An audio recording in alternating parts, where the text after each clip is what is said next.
In 1946, India's future was being scripted. But did you know only 15 out of 389 members of the Constituent Assembly were women? This International Women's Day, let's celebrate these pioneers who built the foundation of the world's largest democracy. Let's meet the founding mothers of our Indian Constitution one by one. In 1947, Hansa Jivraj Mehta ensured all men became all humans in the Universal Declaration of Human Rights. She attempted to make the Uniform Civil Code a proper part of the Constitution. She was a part of the committee that drafted the Hindu Code Bill. She was the founder of the All India Women's Conference and later also its president. Another incredible personality is someone who co-founded the Women's Indian Association in Madras in 1917. Amu Swaminathan criticized India's bulky constitution. She opposed casteist titles so much so that she objected to Jawaharlal Nehru being addressed as Pandit Ji. Did you know that Amu Swaminathan was the mother of Captain Lakshmi Sehgal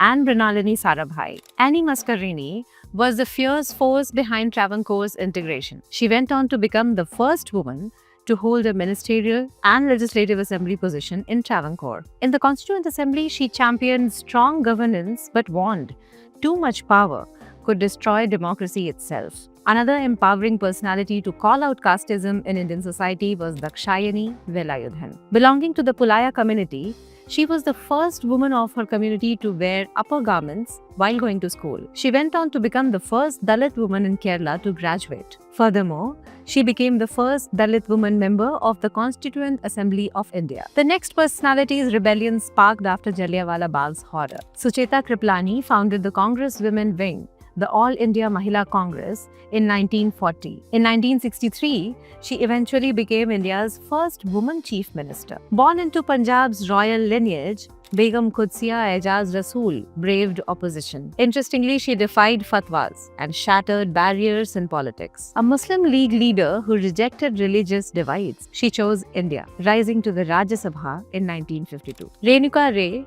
opposed women's reservation in legislature, saying it would be an impediment to our growth and an insult to our very intelligence and capacity. She fought for women's issues such as the rights to divorce and inheritance. Married off at 8, Durgabai Deshmukh defied norms, broke free at 15, and rose to become the fearless mother of social work. As a member of the steering committee, she actively participated in Constituent Assembly debates, fiercely defending property rights for women under the Hindu Code Bill. She was also one of the leading advocates for the establishment of family courts in India. You will be surprised to know that Time magazine has included Rajkumari Amrit Kaur in its list of 100 powerful women of the world of the last century. She was a princess who built Delhi AIIMS. She also donated her ancestral house in Shimla to AIIMS so that the nurses could spend their holidays there. She went on to become the first health minister of India. Leela Roy believed in armed revolution and also developed knowledge to make bombs. She was a brave soldier of the Indian freedom struggle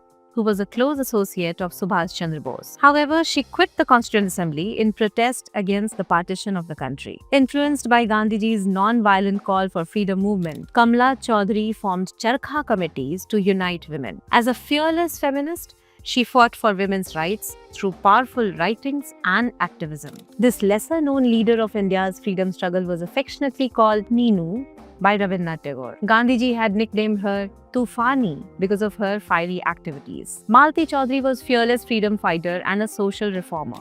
One of the most striking aspects of Purnima Banerjee's speeches in the Constituent Assembly was her steadfast commitment to a socialist ideology. As a fearless freedom fighter, she led protests and faced arrest. She fought for labor rights, women's empowerment, and universal suffrage, shaping India's democratic and inclusive future. You all know the Nightingale of India, Sarojini Naidu. But do you know that at the age of 12, she started a career in literature? She inspired millions through her eloquent poetry and active participation in the national movement. She was the first Indian woman to be president of the Indian National Congress and to be appointed as an Indian state governor.